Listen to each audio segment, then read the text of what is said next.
எந்த ஒரு நிபந்தனையும் இல்லாமல் திமுக களைய போகிற திமுக ஆட்சியை காப்பாற்றி கொடுத்தது பாட்டாளி மக்கள் கட்சி.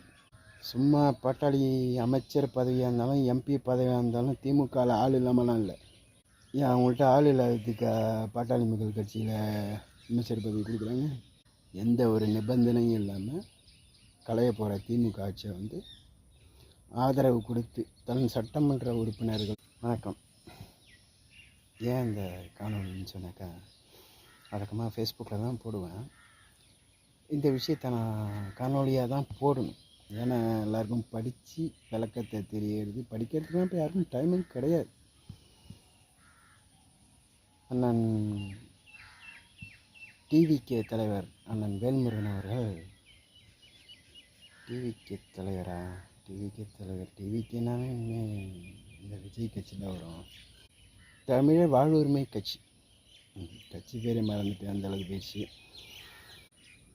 தலைவர் அண்ணன் வேல்முருகன் அவர்கள் சட்டமன்றத்தில் இன்றைக்கி என்ன சொல்லியிருக்காங்கன்னு சொன்னாக்கா,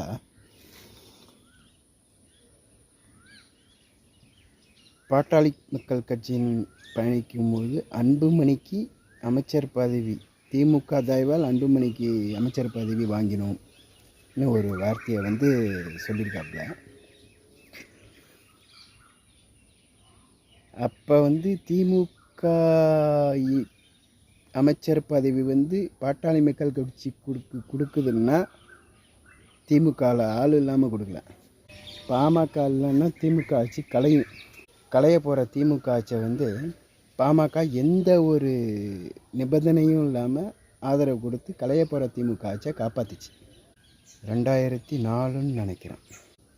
களைய போகிற திமுக ஆட்சியை காப்பாற்றி கொடுத்ததுக்காக கொடுத்த அமைச்சர் பதவி தான் அண்ணன் அன்புமணி அவர்களுக்கு கொடுத்த சுகாதாரத்துறை, மத்திய சுகாதாரத்துறை. அப்போ திமுகவுக்கு கொடுக்க வேண்டிய ஆதரவை பாட்டாளி மக்கள் கட்சி தன்னோட எம்எல்ஏவை கொடுத்து ஆதரவு கொடுக்கணும்னா திமுக ஆட்சி கலையுது. அந்த ஆட்சி தொடரணும்னா பாட்டாளி மக்கள் கட்சிக்கு ஒப்பந்தம், எந்த கையெழுத்தும் இல்லாத ஒரு ஒப்பந்தம், அமைச்சர் பதவி எப்போ வேணாலும் திமுக ஆட்சி கலைஞ்சிரும்ங்கிற ஒரு தெரிஞ்சு தான் கொடுத்தது. ஒன்றும் திமுகவில் ஆள் இல்லாமலாம் அமைச்சர் பதவிக்கு வாங்கிறதுக்கு ஆள் இல்லாமலாம் பாட்டாளி மக்கள் கட்சிக்கு சீட்டு கொடுக்கல. அதை புரிஞ்சுக்கணும். இது எல்லா திமுக காரங்களுக்கும் தெரியும். நல்ல அரசியல் பயின்ற அனைத்து திமுக காரங்களுக்கும் அது தெரியும். அனைத்து எம்எல்ஏ, எம்பி, அமைச்சர், அண்ணன் முதல்வர் ஸ்டாலின் உட்பட எல்லாருக்கும் தெரியும்.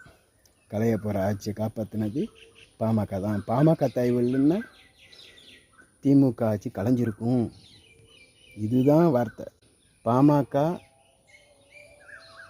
அந்த சூழ்நிலை இல்லைன்னா, பாமகவோட தயவு இல்லைன்னா திமுக ஆட்சி கலைஞ்சிருக்கும். அந்த வார்த்தை தான் நம்ம விடணும். அது இந்த கையெழுத்து எந்த நிபந்தனையும் இல்லாமல் ஆதரவு கொடுத்து கட்சியை காப்பாற்றிச்சு, ஆட்சியும் காப்பாற்றிச்சு. எப்படி அந்த வார்த்தை தெரியல. திமுக தயவோடு அமைச்சர் பதவி வாங்கிய போது, திமுக தயவோடு அன்புமணிக்கு அமைச்சர் பதவி வாங்கிய பொழுது, இந்த வார்த்தையே தவறான வார்த்தை தான். உடனே பதிவு போடணும்னு நினச்சேன். அதான் இதை ஃபேஸ்புக்கில் போட்டோம்னா படித்து எழுதி இதெல்லாம் படிக்கிறதுக்கெலாம் யாரும் டைம் கிடையாது. அதனால் நான் இது வீடியோவாக போட்டு விட்டேன்ப்பா.